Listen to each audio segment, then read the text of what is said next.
اسم اعظم میں وہ طاقت چھپی ہے جس میں کسی بھی ناممکن چیز کو ممکن بنایا جا سکتا ہے۔ کہتے ہیں اسم اعظم کے ذریعے جو دعا بھی کی جائے وہ ضرور قبول ہوتی ہے اور کبھی رد نہیں ہوتی۔ اسم اعظم کی طاقت کا اندازہ تو کوئی نہیں لگا سکتا، مگر اسلام میں بہت سے ایسے واقعات گزرے ہیں جس سے ہم اسم اعظم میں چھپی طاقت کو تھوڑا بہت جان سکتے ہیں۔ حضرت سلیمان علیہ السلام نے جب عرض کیا کہ کیا کوئی ملک سبا کا تخت یہاں لا سکتا ہے، تو ایک جن نے کہا ہاں، میں آپ کے کھڑے ہونے سے پہلے ملک سبا کا تخت یہاں لا سکتا ہوں۔ تو وہاں بیٹھا آصف بن برخیا نامی شخص نے کہا اتنی دیر میں تو صرف آپ کے پلک جھپکتے ہی وہ تخت یہاں لا سکتا ہوں۔ اور آصف بن برخیا نامی شخص نے پلک جھپکتے ہی ملک سبا کا تخت حضرت سلیمان علیہ السلام کی خدمت میں پیش کیا۔ کہتے ہیں اس آصف بن برخیا نامی شخص کے پاس بھی اسم اعظم کی طاقت موجود تھی، جس سے اس نے ہزاروں کلومیٹر دور ملک سبا کے تخت کو پلک جھپکتے ہی حضرت سلیمان علیہ السلام کی خدمت میں پیش کیا۔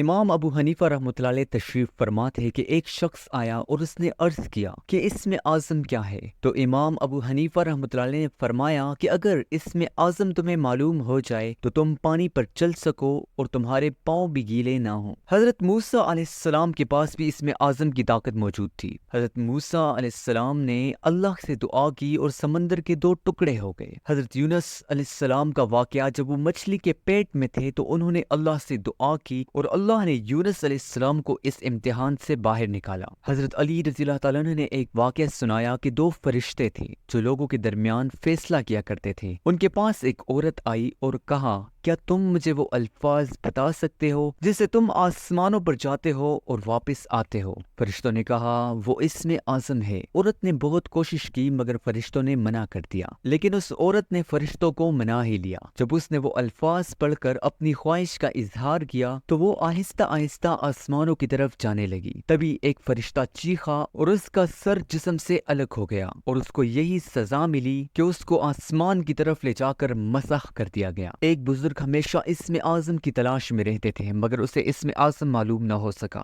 ایک دن جب وہ گھر لیٹے تھے تو دو فرشتے آئے، ایک اس کے سر کی طرف کھڑا ہو گیا اور ایک اس کے پاؤں کی طرف۔ ایک فرشتے نے دوسرے سے کہا کیا تجھے پتا ہے اسم اعظم کیا ہے؟ تو دوسرے نے کہا کیا ہے؟ پہلے فرشتے نے کہا اسم اعظم ہے لفظ اللہ۔ دوسرے فرشتے نے کہا اچھا، لفظ اللہ ہے اسم اعظم؟ تو پہلے فرشتے نے کہا ہاں، مگر ایسے نہیں، جب تمہیں پورا یقین ہو کہ تمہیں اس پریشانی سے صرف اللہ نکال سکتا ہے، اللہ کے سوا کوئی بھی نہیں، صرف اللہ ہی ہے اور کوئی بھی نہیں۔ جب تم اس پختہ یقین کے ساتھ دعا مانگو گے تو یہ اسم اعظم ہے۔ معزز ناظرین، اگر آپ کو ہماری ویڈیو اچھی لگی تو لائک ضرور کیجیے، اور اگر آپ ہمارے چینل پر نئے ہیں تو سبسکرائب کیجیے۔ Thanks for watching.